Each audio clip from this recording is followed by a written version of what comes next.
you know what nobody talks about in the become yourself era? The loneliness on the other side of it. You do the work, you fix your habits, you glow up, and then you look around and realize your circle didn't come with you. I lost three friendships in 1 year of actually trying to better myself. And I used to think that was just the price you pay. But here's what I know now. It wasn't that I outgrew people, it's that I had no idea how to build the right ones. Today, I'm giving you the 6 friendships rules that help me build what I call my village. Not just a friend group, a village.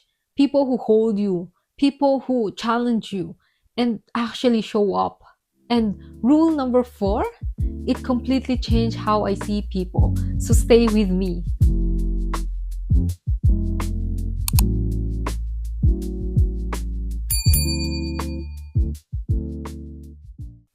So if you're new here, welcome. This channel is your soft landing place for building a life that actually feels like yours. We talk discipline without the grind, routines without the rigidity, friendships, identity, and becoming her, and all of it. And I'm Joy, and today we're going deep. So let's get into it. So before I give you the rule number 1, I need to tell you something that might be a little uncomfortable. Most of us have been taught to be grateful for whoever shows up in our lives. But gratitude and discernment, those are two different things. And the reason so many women feel alone, even surrounded by people, they never learned rule number 3. So I'll get there, but first, so rule number 1, audit before you add. We spend so much energy trying to make new friends. Pinterest boards full of how to find your people. Girl, stop. Before you add anyone new to your life, you have to look at what's already there, not with judgment, with honesty. Grab your mental list of the 5 people you spend the most time with. Now ask yourself 3 questions. Do I feel more like myself after I'm with them, or less? Do I leave our conversations with energy, or do I leave emptied? Do they know me, like actually know me? If you answered less, emptied, and not really, for even 2 people on that list, that's your sign. Not to cut everyone off, not to ghost, but to audit, to stop pouring into places that aren't feeling you back. The village you want, it can't be built on a cracked foundation. And here's the thing nobody says: some friendships aren't bad. They're just seasonal. And you're allowed to let a season end. Rule number 2, and this one stings a little. Stop trying to be likable. I know, so stay with me. We are conditioned, especially as women, to be palatable, to smooth our edges, to shrink, to say I'm fine with whatever when we are very much not fine with whatever. And what does that get us? A lot of people who like a version of us that doesn't exist. You want a village? You need to be known, not perfect, not curated, known. That means you share your actual opinion when someone asks. That means you say, I've been struggling with this before you figured it out. That means you stop performing and start being. And vulnerability isn't weakness, it's the door, and the people who walk through that door when you open it, those are your people. The ones who stay even when you're mid process. That's your village. And I promise, when you stop performing, the right people stop performing too. And suddenly conversations go from surface to soul. So okay, we're 3 rules in, and I haven't told you about rule 4 yet. It's the one that made me rethink every friendship I've ever had. So keep on watching. And also after rule 5, I'm going to tell you exactly what I said to someone who was draining my energy for 2 years. What I actually said word for word. So rule number 3, the village has roles. So fill them intentionally. This is the one I wish someone had told me at 19. A village isn't just people you vibe with. A village has roles. And if everyone in your circle plays the same role, you're not building a village. You're building an echo chamber. Here's what a real village looks like. Number 1, the mirror friend. She reflects you back to yourself. She sees who you're becoming before you do. She tells you the truth even it's inconvenient. So 2 is the anchor. She's steady when you're spiraling. She doesn't freak out when you freaked out. She holds the ground. And number 3 is the spark. She's the one who texts you random inspiration, who sends you podcasts and says, "This is so you." She keeps you moving. 4 is the witness. She's been there through the old you. She carries the history. She knows where you came from and loves you anyway. So number 5 is the challenger. She pushes back. She asks you, but why though? She doesn't let you stay comfortable in excuses. Now, do you have all 5? Most of us have 1 or 2, maybe 3, and we're expecting those 1 or 2 people to be everything. That's why we're exhausted. That's why friendships feel heavy. It's not that people are failing you, it's that you've been giving one person a five-person job. Your village doesn't have to be big, but it has to be intentional. Okay, rule 4, the one that rearrange how I see people. Here it is. Proximity is not the same as intimacy. Just because someone has been in your life for 10 years, just because you grew up together, just because you work together every day, does not mean they know you. Does not mean the relationship is deep. Does that mean they belong in your village? We confuse time with trust. We confuse history with intimacy. And we keep people in our inner circle, our heart, based on how long they've been around, not based on how they actually show up. I had a friend for a couple of years, and I realized one day she had no idea what I actually dreamed about. She didn't know what scared me. She knew my schedule, she knew my drama, but she didn't know me. That's proximity. Intimacy is built in the moments you choose to go deeper. And here's the question that changed everything for me. Do you feel safe being seen by this person? Not like, not approve of, not seen. If the answer is no, that's just proximity. And proximity doesn't make a village, intimacy does.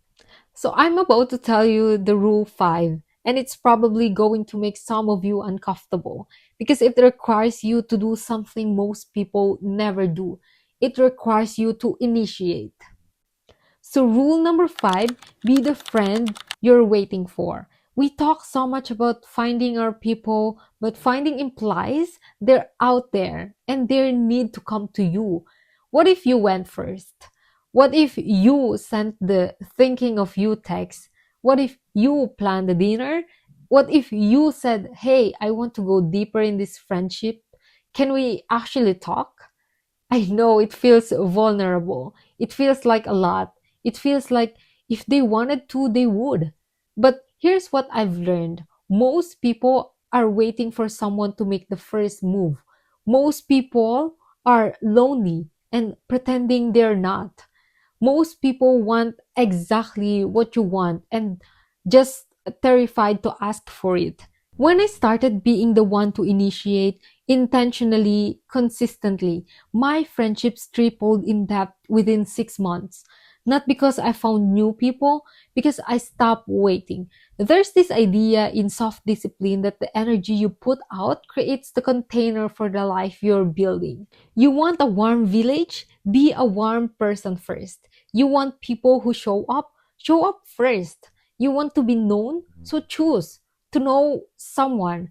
The village starts with you. And now, what I said to the person who was draining my energy for years. So, okay, I promise you this. I had been friends with her since grade school. And for most of the time, I loved her. But somewhere around the years, I noticed something. Every time I got off the phone with her, I felt less hopeful, less motivated, less like myself. And I kept making excuses. She's going through a lot. She doesn't mean it. She's just venting. But it was every conversations, every single one. And I finally sat with myself long enough to admit this is not a friendship anymore. This is a drain. So I said something, and here's almost word for word what I said. "Hey, I do care about you, and I want to be honest with you because I care about this friendship." And lately, I've been feeling like our conversations mostly go in one direction, and I leave them feeling really heavy. I don't think that what either of us wants. Can we talk about how to make this more like a real exchange? So she got defensive. She said I was being a lot. And then she went quiet for a few weeks. And that was really sad. But I want you to notice what happened. I didn't blow up. I didn't ghost. I didn't perform. I was just honest. I was kind and I let her response tell me everything I needed to know. Sometimes the most loving thing you can do for yourself and for them is tell the truth and then let the relationship show you what it actually is. So, rule number 6, the one that ties everything together: protect the village you built. You did the audit, you showed up, you got vulnerable, you had hard conversations, you found your people, and now protect it. Protecting your village looks like keeping the inner circle small on purpose. Not everyone gets access to your softest, deepest self. That's not coldness, that's discernment. So investing consistently, not just in crisis. Friendships that only activate in emergency mode are survival bonds. A village thrives in the ordinary. The Tuesday checked in, the voice memo for no reason, the I saw this and I thought about you. Setting the tone. You get to decide what kind of energy lives in your friendships.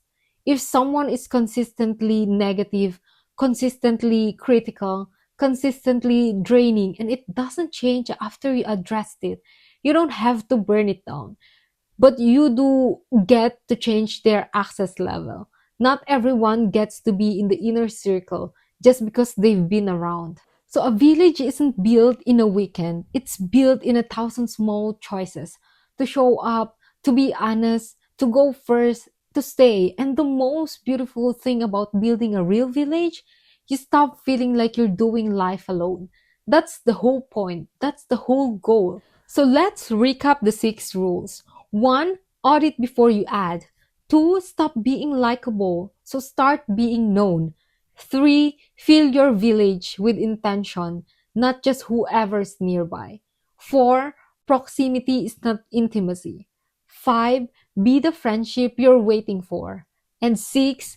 Protect what you build. These rules, they didn't just change my friendships. They change how I see myself. Because when you start showing up for others with this much intentionality, you start showing up for yourself the same way. That's soft discipline in action, and that's becoming her. So, if this one hit you, share it with someone in your village, or share it with someone you want in your village. Sometimes the best thing you can do is go first. I'll see you in the next one. Take care and bye.